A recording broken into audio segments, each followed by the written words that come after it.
नमस्ते सदा वत्सली मातृभूमि। जय हिंद दोस्तों। शुरू करते हैं आज के डिफेंस समाचारों को।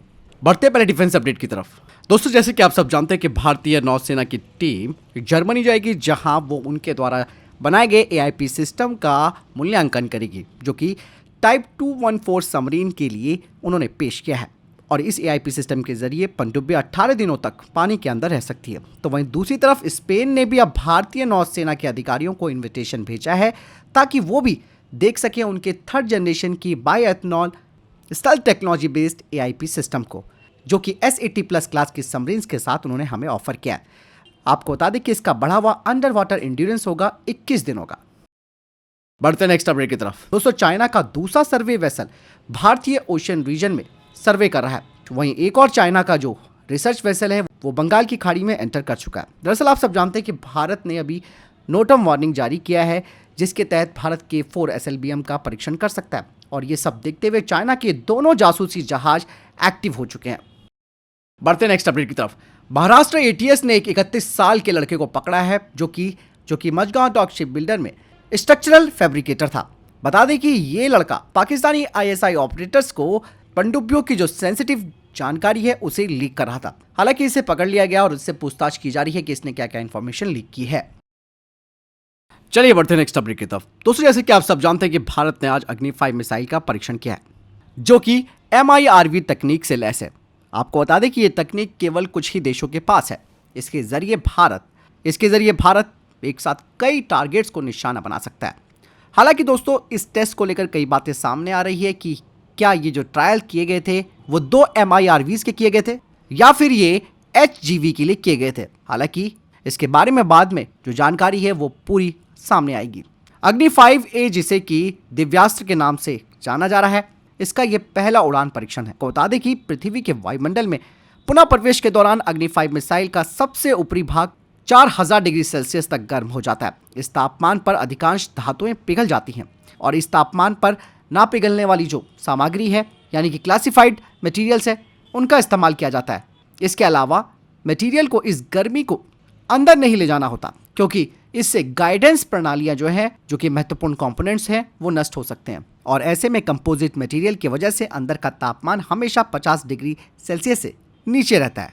और मिशन दिव्यास्त्र अग्नि 5 के लिए प्रधानमंत्री नरेंद्र मोदी ने DRDO के वैज्ञानिकों को बधाई दी।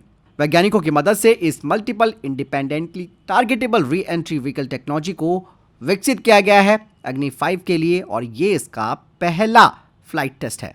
जैसे कि मैंने बताया कि इसका सीधा मतलब यह है कि ये एक मिसाइल कई टारगेट्स को हिट कर सकती है।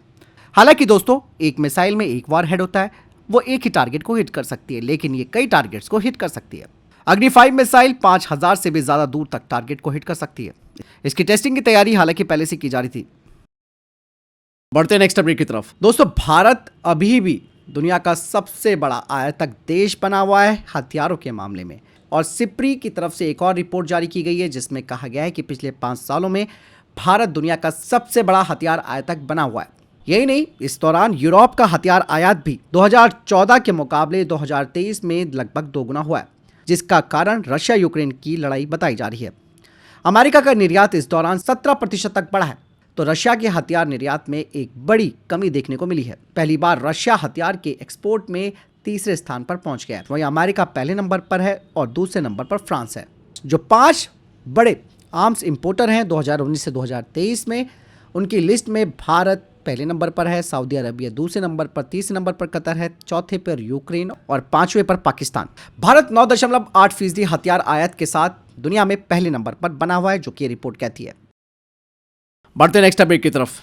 दोस्तों चाइना ने PM मोदी के अरुणाचल प्रदेश के दौरे पर राजनीतिक विरोध दर्ज कराया, और आप सब जानते हैं कि ये चाइना की पुरानी आदत है। चाइना की तरफ से कहा गया है कि उन्होंने कभी भी अरुणाचल प्रदेश को मान्यता नहीं दी है और वो ऐसी यात्राओं का विरोध करता रहेगा। इसके अलावा चाइना की तरफ से कहा गया है कि भारत को चीन के जंगनान क्षेत्र को मनमाने ढंग से विकसित करने का कोई अधिकार नहीं है। देखिए दोस्तों, चाइना में बैठे बैठे वो भारत के अंदर की बातें किस कॉन्फिडेंस के साथ कह रहा है, ये समझने वाली बात है। और आपको पता ही कि अरुणाचल प्रदेश को चाइना साउथ तिब्बत का पार्ट मानता है, तो ऐसे में भारत को पूरे तिब्बत को एक स्वतंत्र राष्ट्र के रूप में संबोधित करना चाहिए। क्या दिक्कत है इसमें? हमें अब उन बेड़ियों को तोड़ना होगा जिसे कि हम धीरे धीरे तोड़ रहे हैं, कि चाइना की हम किसी भी पॉलिसी को अब एक्सेप्ट नहीं करेंगे। यानी कि वन चाइना पॉलिसी भारत को पूरी तरीके से डिनाई करनी चाहिए। चलिए बढ़ते हैं नेक्स्ट अपडेट की तरफ। दोस्तों, तेजस MK-1A फाइटर जेट की जो पहली उड़ान होने वाली है उसमें अब थोड़ा सा और वक्त लग सकता है, जिसके लिए कहा जा रहा था कि इस महीने के अंत में इसकी पहली उड़ान होगी। हालांकि पहली उड़ान अब और आगे खिसक सकती है। अधिकारियों की तरफ से कहा जा रहा है कि तेजस MK-1A संस्करण में एक बेहतर digital fly by wire flight control system का एकीकरण किया जा रहा है।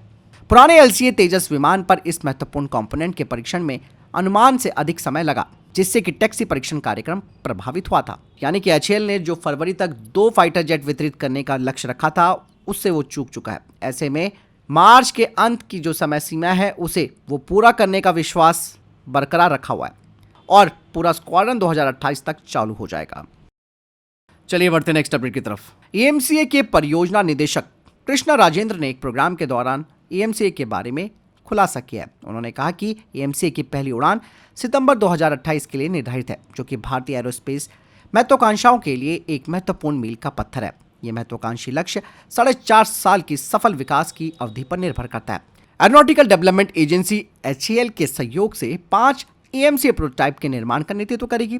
ऑनबोर्ड एवियोनिक्स, सेंसर और समग्र प्रदर्शन का मूल्यांकन करने के लिए इन विमानों को कठोर उड़ान परीक्षणों से गुजरना होगा। यही उन्होंने कहा कि उत्पादन को हरी झंडी मिलने से पहले ADA और HAL हथियारों के प्रारंभिक सेट का सावधानी पूर्वक चयन भी करेंगे और EMCA में इंटीग्रेट करेंगे। ADA को 2027 के अंत तक पहले EMCA प्रोटोटाइप का अनावरण करने की उम्मीद है और इस विकास प्रक्रिया में तेजी लाने के लिए काम किया जा रहा है, जिसके लिए एक डेडिकेटेड ग्राउंड टेस्ट व्हीकल भी बनाया जाएगा। ये जमीन आधारित प्लेटफॉर्म महत्वपूर्ण उड़ान परिदृश्यों और कार्यात्मकताओं को अनुकरण करते हुए विभिन्न परीक्षणों से गुजरेगा। चलिए बढ़ते हैं नेक्स्ट अपडेट की तरफ। दोस्तों, रशिया के यंत्र शिपयार्ड ने आखिरकार भारतीय नौसेना के पहले प्रोजेक्ट 11356 फ्रिगेट तुशील के लिए लंबे समय से विलंबित समुद्री परीक्षणों को शुरू कर दिया है। हाल ही के एक वीडियो में युद्धपोत को शिपयार्ड से प्रस्थान करते हुए देखा गया। तुशील का निर्माण मूल रूप से अगस्त 2023 में पूरा होना था। हालांकि इस परियोजना में देरी का सामना करना पड़ा, पहले तो कोविड-19 और उसके बाद रशिया यूक्रेन की लड़ाई। असफलताओं के बावजूद तुशील को अक्टूबर 2021 में लॉन्च किया गया था। अब समुद्री परीक्षण चल रहे हैं। भारत को 2024 के मध्य तक फ्रिगेट की डिलीवरी मिलने की उम्मीद है। इसके अलावा प्रोजेक्ट 11356 फ्रिगेट्स को उतले और गहरे पानी दोनों में समुद्री संचालन के लिए डिजाइन किया गया। तुशील के हथियारों की बात की जाए तो इसमें 100 mm A190 artillery gun, anti aircraft missile आदि आती हैं। इसके अलावा इन फ्रिगेट्स में Ka-27 हेलीकॉप्टर्स भी आ सकते हैं। इसका डिस्प्लेसमेंट 3620 टन का है, लेंथ है 124.8 मीटर और टॉप स्पीड है 30 नॉट की। चलिए बढ़ते नेक्स्ट अपडेट की तरफ। दोस्तों, भारत गगनयान के साथ साथ अपने समुद्र मिशन पर भी ध्यान दे रहा है। अब कहा जा रहा है कि भारत का समुद्रयान 2025 के अंत तक समुद्र तल से अध्ययन करने में सक्षम हो जाएगा। समुद्रयान मिशन के जरिए हमारे वैज्ञानिक समुद्र तल के 6 किलोमीटर गहराई में जाने में सक्षम होंगे। अभी तक इस तरीके की जो टेक्नोलॉजी है वो रशिया, अमेरिका, चीन, फ्रांस और जापान जैसे देशों के पास है, जो कि गहरे समुद्री मिशनों को सफलतापूर्वक अंजाम दे चुके हैं और भारत भी अब इसी श्रेणी में शामिल होने वाला है। समुद्र में जाने में सक्षम भारत की पनडुब्बी मत्स्य 6000 पर ठीक तरीके से काम आगे बढ़ रहा है। पनडुब्बी मत्स्य 6000 का परीक्षण इस साल के अंत तक किया जाएगा। यह पनडुब्बी इंसानों को समुद्र में 6000 मीटर की गहराई तक ले जाने में सक्षम होगी। इसके जरिए टीम के 3 सदस्यों को समुद्र के नीचे अध्ययन के लिए भेजा जाएगा। ये पनडुब्बी वैज्ञानिक सेंसर्स और उपकरणों से लैस होगी और इसकी ऑपरेशनल क्षमता 12 घंटों की होगी, जिससे कि आपात स्थिति में 96 घंटों तक बढ़ाया जा सकता है। तो फिलहाल ये थे अभी तक के टॉप डिफेंस अपडेट्स। वीडियो के संबंध में कोई प्रश्न, जवाब, आपको कोई सवाल है, कमेंट सेक्शन में लिखकर जरूर पूछ सकते। मिलता हूं नए वीडियो के साथ। चैनल जरूर सब्सक्राइब कीजिएगा। जय हिंद, वंदे मातरम।